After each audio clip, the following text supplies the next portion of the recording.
365 días al encuentro con la palabra de Dios. Día 45.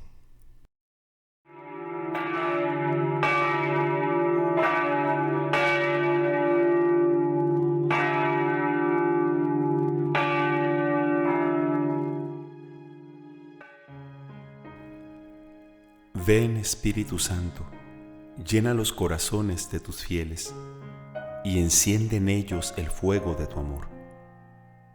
Envía tu Espíritu y todo será creado y se renovará la faz de la tierra. Oh Dios, que aleccionaste los corazones de tus fieles con la ciencia del Espíritu Santo, haz que, guiados por ese mismo Espíritu, saboreemos la dulzura del bien y gocemos siempre de tus divinos consuelos. Por Jesucristo nuestro Señor. Amén.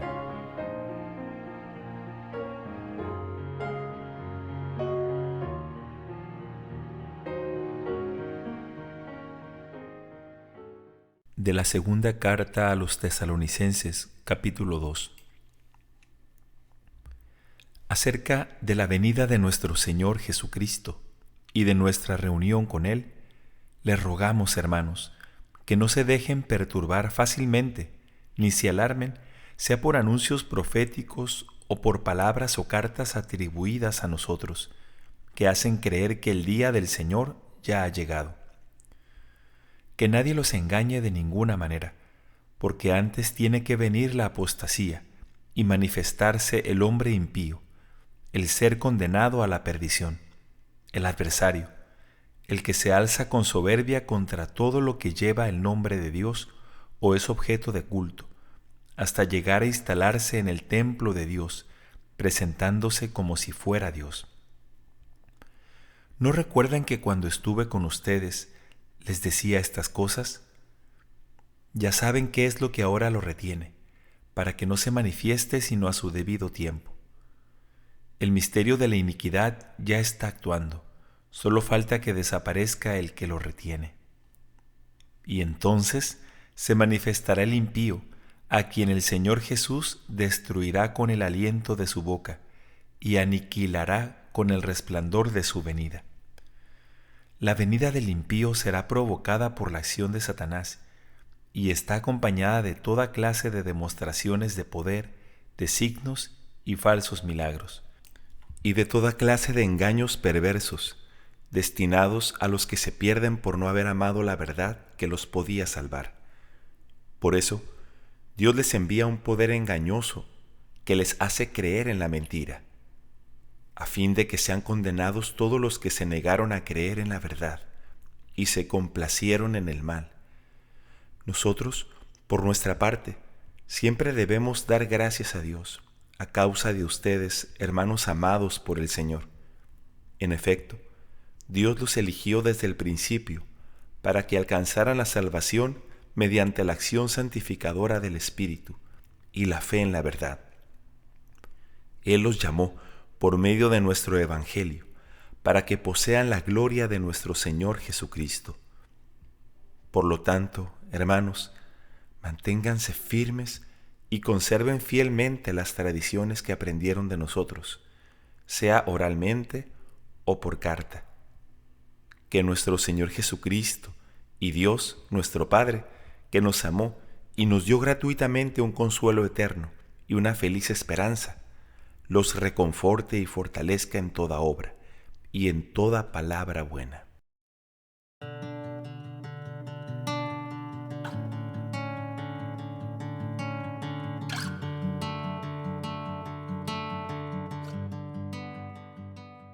Del libro del Éxodo, capítulo 39.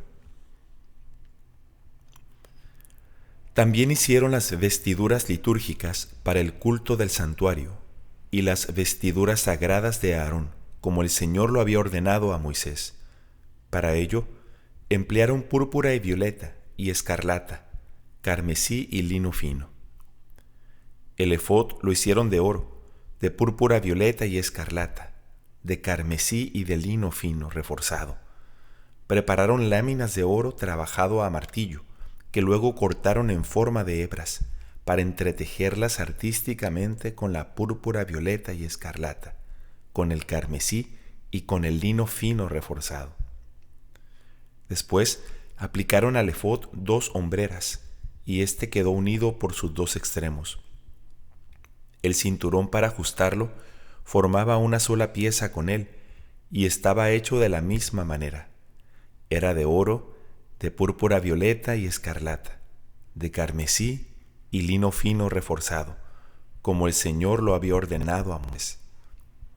También trabajaron las piedras de lapislázuli, que fueron engarzadas en oro y grabadas con los nombres de los hijos de Israel, como se graban los sellos.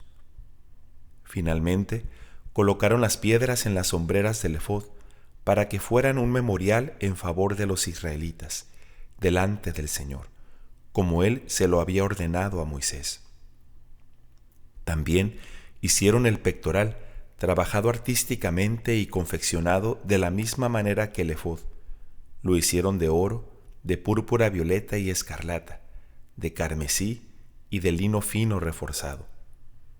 El pectoral era cuadrado y de doble paño, de 1 palmo de largo y otro de ancho.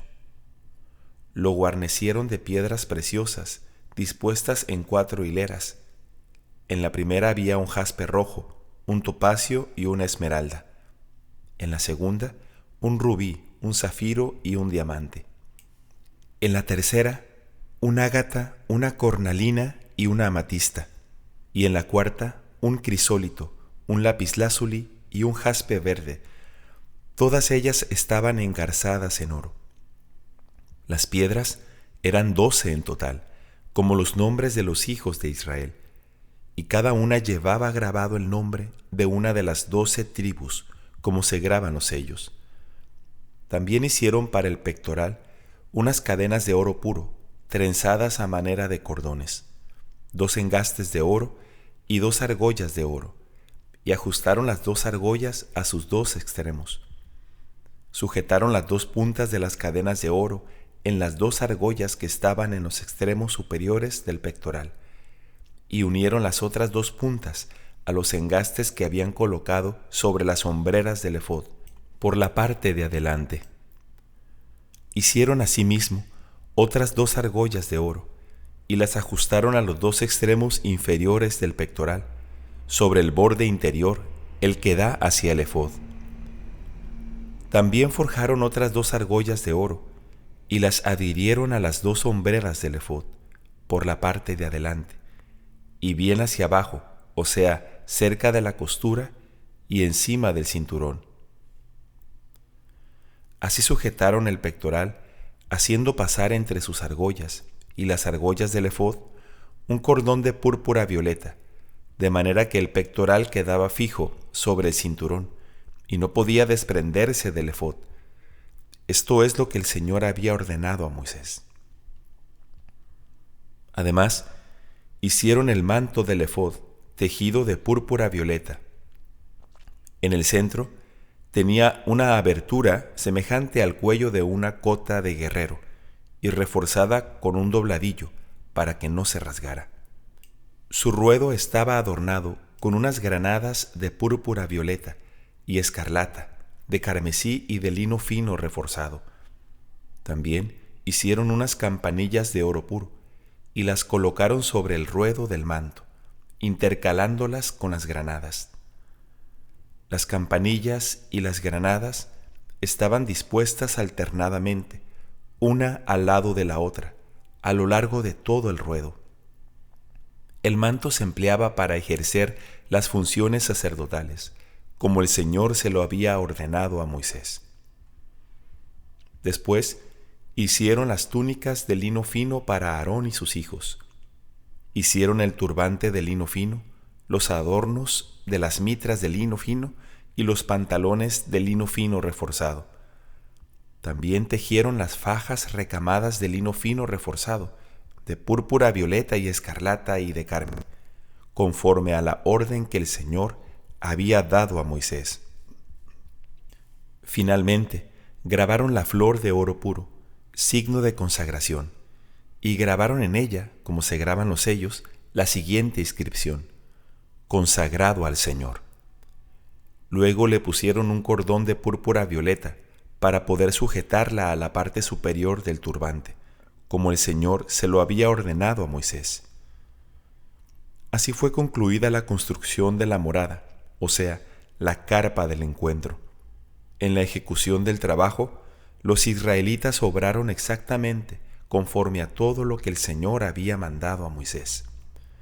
Entonces presentaron a Moisés la morada, la carpa y todo su mobiliario, los ganchos, los bastidores, los travesaños, las columnas con sus bases, la cobertura de cueros de carnero teñidos de rojo, la cobertura de pieles finas y el velo protector, el arca del testimonio con sus andas y la tapa, la mesa con sus utensilios y el pan de la ofrenda, el candelabro de oro puro con sus lámparas, las lámparas que debían colocarse en él, todos sus accesorios y el aceite para iluminarlas, el altar de oro, el óleo de la unción, el incienso aromático y la cortina para la entrada de la carpa, el altar de bronce con su enrejado también de bronce, sus andas y todos sus accesorios, la fuente con su base, los cortinados del atrio, las columnas con sus bases, el cortinado para la entrada del atrio, sus varillas, sus estacas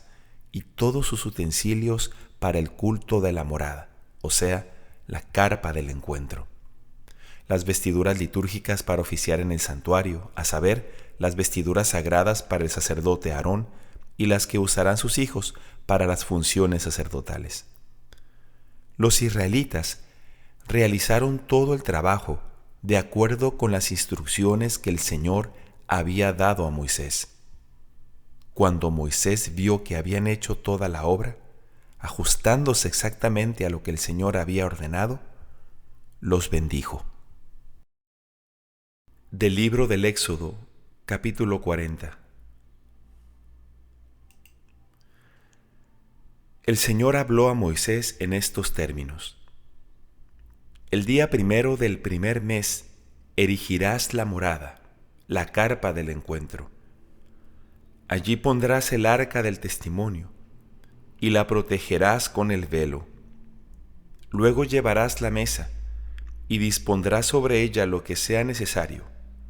También llevarás el candelabro y le colocarás las lámparas. Delante del arca del testimonio pondrás el altar de oro para el incienso, y a la entrada de la morada colgarás la cortina. Después pondrás el altar de los holocaustos delante de la entrada de la morada, y entre la carpa del encuentro y el altar colocarás la fuente llena de agua. Levantarás el atrio alrededor y a su entrada colgarás el cortinado correspondiente. Luego tomarás el óleo de la unción y ungirás la morada y todo lo que ella contiene. Así la consagrarás con todo su mobiliario y será una cosa sagrada. Ungirás asimismo el altar de los holocaustos con todos sus utensilios. Así consagrarás el altar y éste será una cosa santísima. También ungirás la fuente y su base, para que queden consagradas. Después harás que Aarón y sus hijos se acerquen a la entrada de la carpa del encuentro, y los lavarás con agua. Luego revestirás a Aarón con las vestiduras sagradas, lo ungirás y lo consagrarás para que sea mi sacerdote. Posteriormente, harás que también se acerquen sus hijos, los vestirás con túnicas, y los ungirás como ungiste a sus padres, a fin de que ejerzan mi sacerdocio. Esto se hará a fin de que la unción les confiera el sacerdocio para siempre, a lo largo de las generaciones. Moisés realizó exactamente todo lo que el Señor le había ordenado. En el segundo año, el primer día del primer mes, se procedió a la erección de la morada. Para ello, Moisés asentó sus bases, colocó sus bastidores, dispuso sus travesaños y levantó sus columnas. Después, extendió la carpa por encima de la morada, y sobre ella colocó la cobertura de la carpa, como el Señor se lo había ordenado. Enseguida tomó las tablas del testimonio y los puso en el arca. Sujetó las andas en el arca y sobre ella colocó la tapa. Entonces condujo el arca hasta el interior de la morada. Colgó el velo que la protegía y así cubrió el arca del testimonio, conforme a la orden que el Señor le había dado. También puso la mesa en la carpa del encuentro, sobre el lado norte de la morada, delante del cortinado, y dispuso convenientemente sobre ella los panes de la ofrenda delante del Señor, como el mismo Señor se lo había mandado. Luego puso el candelabro frente a la mesa, en el lado sur de la morada, y le colocó las lámparas delante del Señor, como el Señor se lo había ordenado. Puso asimismo el altar de oro delante del cortinado, y quemó en él incienso aromático, como el Señor lo había ordenado a Moisés.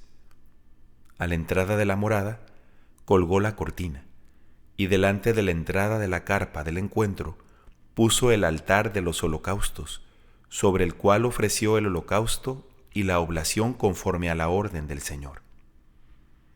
Entre la carpa del encuentro y el altar ubicó la fuente y le echó agua para las abluciones.